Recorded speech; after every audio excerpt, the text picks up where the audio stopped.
देखिए, श्राद्ध पक्ष में जो मुख्य कार्य होता है वो पितरों की तृप्ति का कार्य होता है। हमारी यही कामना रहती है कि जहां भी हमारे पितर हैं, हमारे पूर्वज हैं, वो खुश रहें और शांत रहें। पितरों से हमारा तात्पर्य होता है जो हमारे पूर्वज हैं या जिन लोगों की भी हमारे परिवार में डेथ हो चुकी है, उनकी शांति के लिए श्राद्ध कर्म किया जाता है। आपने बहुत अच्छा सवाल करा है कि तर्पण क्या होता है। देखिए, तर्पण जो होता है हम पितरों को शांति के लिए करते हैं, उन्हें हम जल देते हैं। तर्पण के लिए हमारी कई पीढ़ियों का उद्धार होता है। जो दक्षिणावर्ती शंख होता है उसमें गंगा जल लें और उसमें काले तिल लें और उससे जो जल दिया जाता है उसे हम तर्पण कहते हैं और उनकी आत्मा की शांति के लिए कार्य किया जाता है। इसका बहुत महत्व होता है। और जो आपने तिथियों के बारे में पूछा है, जो हम तिथियां देखते हैं, भाद्रपद की पूर्णिमा से लेकर जो अश्विन महीने की अमावस आती है, यानी जो पूरा कृष्ण पक्ष चलता है, ये श्राद्ध पक्ष कहलाता है। और ये पूरे जो 16 दिन होते हैं पूर्णिमा से लेकर मावस तक के, ये पितरों को जो हम तर्पण करते हैं, दान करते हैं, उनके निमित्त जो जप हम करते हैं, इससे हमें पितरों का आशीर्वाद मिलता है। अगर किसी भी वजह से आपको अपने पितरों की तिथि नहीं पता है, जैसे आपने तिथियों के बारे में पूछा है, जिस दिन जिस व्यक्ति की डेथ होती है, अगर आपका कोई भी सगा जिस दिन उसकी मृत्यु होती है, उसी तिथि को उनका श्राद्ध कर्म किया जाता है। पर आजकल ऐसा है कि कई लोगों को अपने पूर्वजों के बारे में, उनकी तिथियों के बारे में नहीं पता है। तो मैं आपको बताना चाहूंगी कि जो श्राद्ध पक्ष की अमावस होती है, जो अमावस होती है उसे हम सर्व पितृ कार्य अमावस कहते हैं, जो 14 अक्टूबर को है। अगर आप किसी भी वजह से उस तिथि पर आप श्राद्ध नहीं कर पाए हैं अपने पितरों का, तो आप उस दिन उनका श्राद्ध कर सकते हैं। अपने सारे पितरों को आप याद करके एकादशी के दिन या अमावस के दिन, इन दोनों तिथियों का बहुत महत्व होता है। कहा जाता है कि अगर नरक में पड़े हुए भी पितृ हैं और आप उनका एकादशी या अमावस के दिन विधि पूर्वक श्राद्ध करते हैं और उनको पंच महाभोग लगाते हैं। श्राद्ध में पंच महाभोग का बहुत महत्वपूर्ण वर्णन है। पंच महाभोग मतलब जो हम भोजन निकालते हैं अपने पितरों के निमित्त, सबसे पहले हम अग्नि में भोग लगाएं, उसके बाद कौवे के लिए ग्रास निकाले, स्वान के लिए, कुत्ते के लिए, गाय के लिए और ब्राह्मणों को भोजन कराएं। इसके बाद जो असहाय जन होते हैं, इनको आप विधि पूर्वक भोजन कराएं, तो आप देखेंगे कि पितरों का आशीर्वाद आप पर बना रहेगा।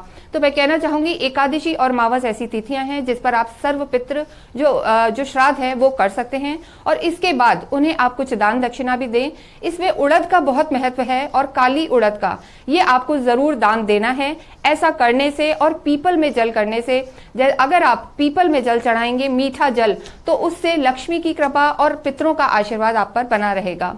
कुछ विशेष चीजें होती है, जैसे ओम नमो भगवते वासुदेवाय, श्री भागवत गीता का पाठ, ये करने से भी आपको बहुत शांति मिलेगी और आपके पितृ जहां भी हैं उन्हें वो एक संतुष्टि का आभास होगा। तो मैं यही कहना चाहूंगी कि इन 16 दिनों में पूर्णिमा से मावस तक आपको अवश्य ही पितृ कर्म विधिवत करना चाहिए। घर में स्वच्छ और सुंदर वातावरण रखना चाहिए। कलह बिल्कुल नहीं होना चाहिए, क्योंकि सबसे इंपॉर्टेंट भावना होती है। बिल्कुल चतुर्वेदी में हमारे साथ बनी हुई है महिमा जी। देखिए, जैसे कि क्या ना करे ये लोगों के दिमाग में बहुत संशय रहता है, जैसे कि नाखून ना काटे, बाल ना काटे। लेकिन महिलाओं के उनसे अगर हम आपसे पूछना चाहें कि क्योंकि बहुत ज्यादा कंफ्यूजन रहता है कि जैसे कि बाल ना धोए महिलाएं, और बहुत सारी ऐसी चीजें होती है, सामान ना खरीदे और शॉपिंग ना करे। इन सब के लिहाज से मैं आपसे जानना चाहूंगी कि वो क्या क्या चीज है ना करे और क्या क्या चीज है जो करे, ताकि पितृ को हम लोग खुश कर सके। देखिए, बिल्कुल सही बात है कि जो पितृ कक्ष चलता है, जो श्राद्ध का समय चलता है, इस समय कोई भी नया कार्य नहीं करना चाहिए। जैसे मैं आपको बताना चाहूंगी, कोई भी शुभ कार्य भी नहीं करना चाहिए। जैसे अगर आप चाहेंगे आपको वाहन लेना है, गाड़ी लेनी है, घर लेना है या नए कपड़े लेने हैं, या जैसे अभी शादियों का सीजन आ रहा है नवरात्रों के बाद से, तो उसके बाद से आपको कोई शॉपिंग इस समय वास्तव में स्टार्ट नहीं करनी है।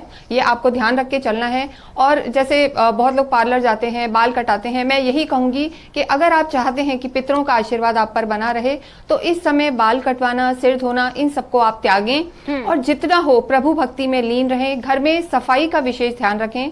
औरतों को मैं विशेष तौर से कहना चाहूंगी कि घर में स्वच्छता का वातावरण रखें। जो किचन होती है हमारी, उस किचन में जो भोजन बनता है पितरों के लिए, उसे नित्य रूप से आप साफ रखें। वहां पर गंगा जल का छिड़काव रखें। और इस समय ना नाखून काटें, ना किसी तरीके की नई चीजों की शॉपिंग करें। जो पुराना आप पहन रहे हैं या जो नियमित कार्य हैं वो आप डेफिनेटली कर सकते सकते हैं। एक और विशेष चीज मैं बताना चाहूंगी कि किसी भी तरीके का उद्यापन, जो हम व्रत लेते हैं, उद्यापन इस समय नहीं करना चाहिए। कोई भी नए व्रत इस समय बिल्कुल चालू महिमा नहीं जी, करने पितृदोष चाहिए। में क्या करे क्या ना करे, और अपने पितरों की अगर कृपा पानी है तो अच्छे से विधि विधान के साथ पूजा अर्चना भी करना चाहिए। आप तीनों का बहुत बहुत